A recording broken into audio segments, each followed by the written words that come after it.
speech. Well, like my friend Danny mentioned, I'm not the only one here that has done this before. Not the giving the speech in front of a big scary audience part, but the graduating part. It's been 25 years for me, almost to the day, since I wore a gown like this. That one was a little more fitted because I was 9 months pregnant at the time. And this one looks better on me. It was really quite a week. I had a birthday, earned a bachelor's degree, and gave birth to a 9-pound baby boy on the span of 8 days. This time's been a little less painful, except for the big scary audience part. Going back to school as an adult is challenging, but not really in the ways you might expect it to be.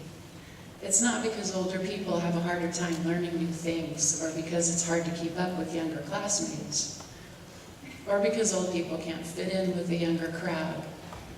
The challenge, and nobody tells you this ahead of time, is that there's an unwritten rule that says when you become a student, your life experience, professional success, and years of adulthood become secondary to your relative class status.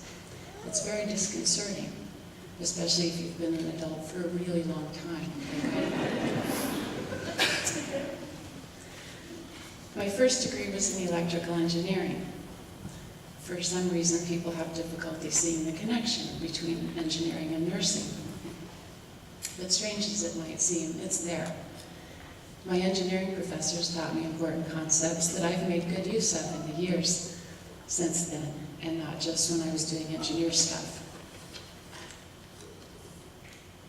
Dr. Beasley, who would probably be like 120 years old now, told us you never get something for nothing. There's always a trade-off. And he made sure we understood he wasn't just talking about biasing transistors. He was talking about life. So in my new role as a nursing student, it was confusing to be told when I couldn't follow the logic of something to stop thinking like an engineer. Thinking like an engineer had worked phenomenally well for me over the years, and I really didn't want to have to give it up. Of course, to be perfectly fair, I have to admit that engineers aren't always the easiest people to deal with. Right, Amy? And I probably made my nursing instructors a little bit crazy sometimes. There's a good reason for this. It's because engineers are stuck in the why stage. For those of you who don't have children or younger siblings, the why stage begins around the age of 3. Over the next few years, the average child asks this question approximately 6,758,423 times per day. It doesn't matter what you tell them, their response is always, why? This can lead to interminable, rambling, tangential, and mentally exhausting conversations, at least until you finally figure out, in the interest of parental sanity, the only proper response is, because I said so. Engineers by nature question everything. It's not because we want to be annoying, it's just how our brains are wired. We really need to know why. This is because the fundamental purpose of engineers, not unlike nurses, is to make the world a better place. And as an engineer, before you can improve a thing, you first have to understand why it is how it is.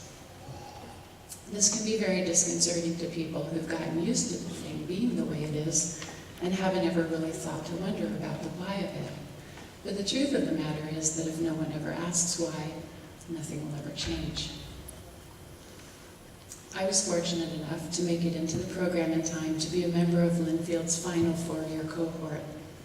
This meant that in my first 2 years, I was taking a lot of science classes. Scientists are another species of engineer. So the science instructors understood my need to know why.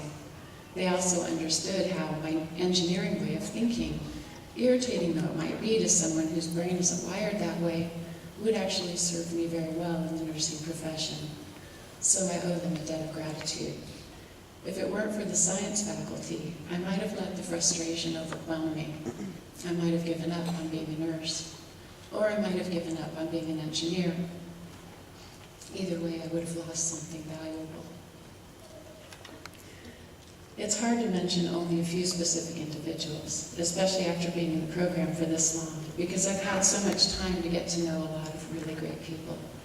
I can't possibly list them all, but here are a few of the faculty and staff who have particularly made an impression on me.